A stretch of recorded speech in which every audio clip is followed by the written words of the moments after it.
Today's installment of my Ralph Draw channel, I'm going to talk about my local congressional district. And you might think, well, why should I bother to listen about Ralph Draw's congressional district in Michigan? And that's a good question. But I think it indicates what might be happening in other parts of the country. And it gives you a sense of how politics is run at a local level and really how really badly it's run. But the media doesn't bother to cover it. They're too lazy. They're all stuck in Washington. But here's my ex-congressman. He's the incumbent. His name is Tim Walberg. He was a Republican. And he was a crummy Republican. And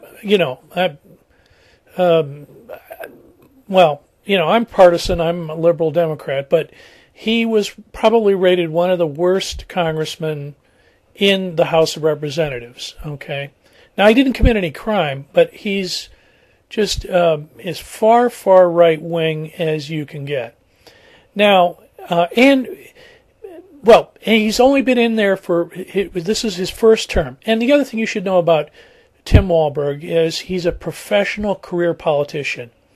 He doesn't know what else to do with himself. He was a preacher. He went to, I think, sort of divinity school or something, and he sold Bibles. He's never been in business. There he is with a gun. So his profession is, they call him pastor or preacher. I don't. You know what? I don't even know what church it is. But he's got to compensate for that Christian. I sort of call it Christian fascism. It is a totally new spin on Christianity. See, look you got to be macho. You got to be like a Hell's Angel. Got to have a gun. Got to have a pistol and a rifle, shotgun. You got to be on your Harley. You got to be a tough guy. You got to kick ass. Maybe you could kill people. Maybe you got to lie. I don't know. I don't know what the new Christian ethic is, but this is our preacher man, a professional politician, who can't really do anything else. Oh, and let me tell you how he ended up.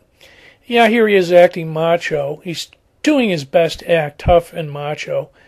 I picked these pictures for that reason. How did Tim Walberg manage to end up in Congress, you might ask, and all of us are asking that question. Well, here's Tim's story. Tim was a professional politician at the local level in Michigan government.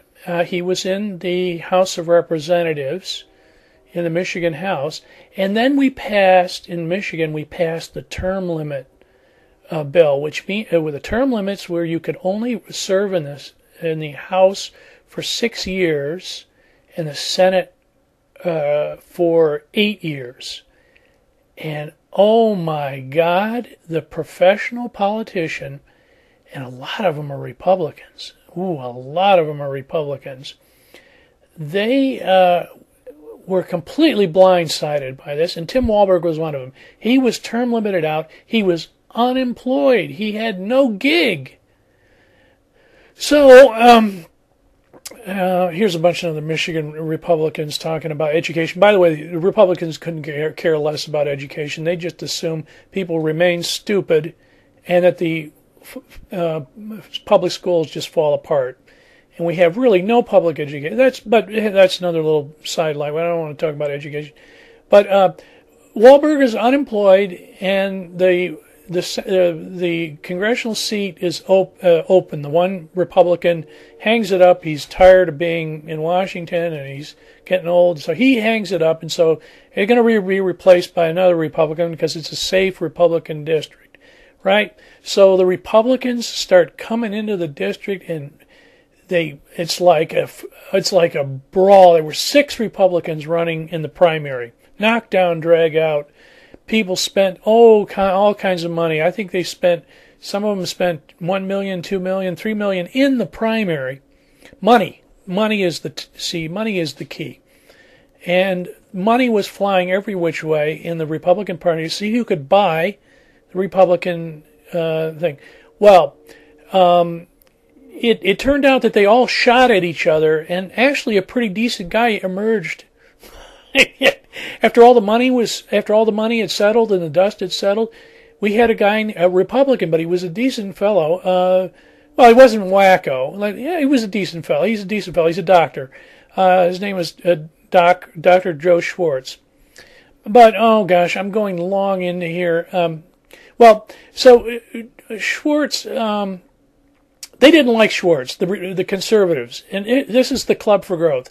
This is the Club for Growth thought that Joe Schwartz was too liberal. Okay, and this is a picture of the president of the Club for Growth, and then there's the founder for Club for Growth. They're a right-wing, low-tax, grab all the money you can, and screw everyone else, interest group in Washington, D.C. And they come into local districts like mine and flood it with money for their chosen right-wing nut candidate. Well, what happened in 2006, they went after our incumbent Republican in the primary to take him out and replace him with even more nutso right-wing Republican Tim Walberg. Well, they spent a ton of money, and they did a dirty, dirty campaign, of course, accusing, they could almost accuse Dr. Schwartz, Republican, of being a communist pinko. And it worked. The Republicans here are Neanderthalish, at least the ones that vote in the primary. And Joe Schwartz, the moderate incumbent Republican, didn't put up much of a fight in the primary, and he took it for granted, and he was beaten by Walberg. So we're stuck. So in Michigan, we were stuck with this guy Walberg. Well, now Walberg has just been defeated in the Obama wave, barely, by a Democrat, and he's one of these DLC Democrats, and I'm not going to rag on him. That's a whole other video. But I'm thinking that the Republicans are going to try to recapture this seat in 2 years, because Obama's not going to be at the top of the ticket. People will have gone back to their slumber, perhaps, their boredom, slumber, and they'll be watching sports or Britney Spears or some other very important thing. And unless the economy is really, really sour, I don't know. I just don't see a real big turnout. So the Republicans could recapture the seat. And the Club for Growth, of course, may have money to throw at this district again.